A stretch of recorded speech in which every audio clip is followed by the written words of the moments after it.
प्रश्न, क्या मुस्लिम धर्म में तलाकशुदा पति पत्नी पुनर्विवाह कर सकते हैं? यदि हाँ, तो किन परिस्थितियों में? विवेचना करें।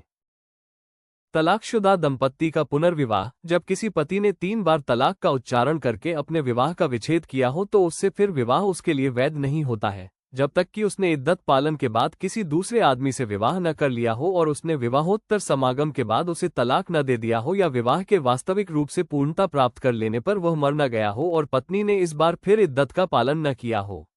धर्मजत्व की अभिस्वीकृति से उद्भव होने वाली विवाह की उपधारणा तलाकशुदा दंपति के पुनर्विवाह पर लागू नहीं होती, जब तक कि यह स्थापित न कर दिया जाए कि इस मध्यवर्ती बीच में विवाह फिर वास्तविक पूर्णता प्राप्त होने तक तलाक और फिर इद्दत का पालन प्रमाणित करके तलाक जनित पुनर्विवाह का अवरोध दूर कर दिया गया हो। अगर तलाकशुदा दंपति का पुनर्विवाह प्रमाणित भी कर दिया जाए तो भी जब तक अवरोध निवारण का सबूत न मिले वो मान्य नहीं होता है। केवल ये तथ्य कि पक्षों ने पुनर्विवाह कर लिया है उपर्युक्त शर्तों के पूरी हो जाने की उपधारणा नहीं उत्पन्न करता। उपर्युक्त शर्तों को पूरी किए बिना विवाह अनियमित होता है, शून्य नहीं। अन्य सब स्थितियों में तलाकशुदा पक्ष चाहे इद्दत की अवधि में या उसके पूरे हो जाने पर वैसे ही फिर विवाह कर सकते हैं जैसे कि तलाक हुआ ही न हो।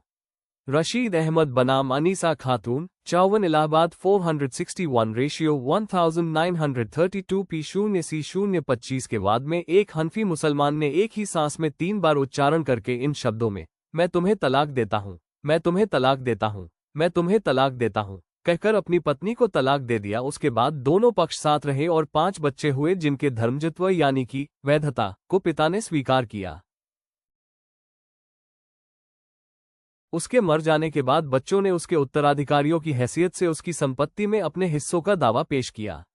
ये साबित नहीं किया गया कि पक्षों में पुनर्विवाह हुआ था, लेकिन धर्मजत्व की अभिस्वीकृति के आधार पर न्यायालय से उसकी उपधारणा करने का अनुरोध किया गया। धर्मजत्व की अभिस्वीकृति से निःसंदेह विवाह की उपधारणा उत्पन्न होती है, लेकिन सिर्फ उस हालत में जब विवाह में कोई अवरोध न हो।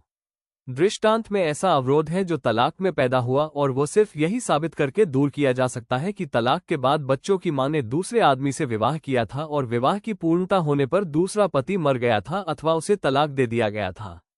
अगर ये तथ्य साबित नहीं हुए तो पुनर्विवाह की उपधारणा नहीं की जा सकती और बच्चे धर्मज नहीं निर्णीत हो सकते हैं और उनके दावे का असफल रहना जरूरी है।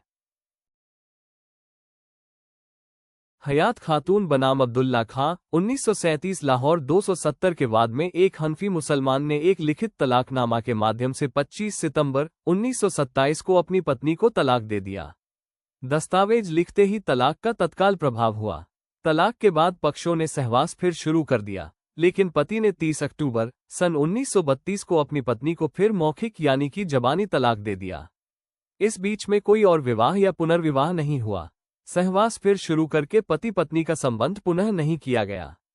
मौखिक तलाक एक बेकार औपचारिकता थी।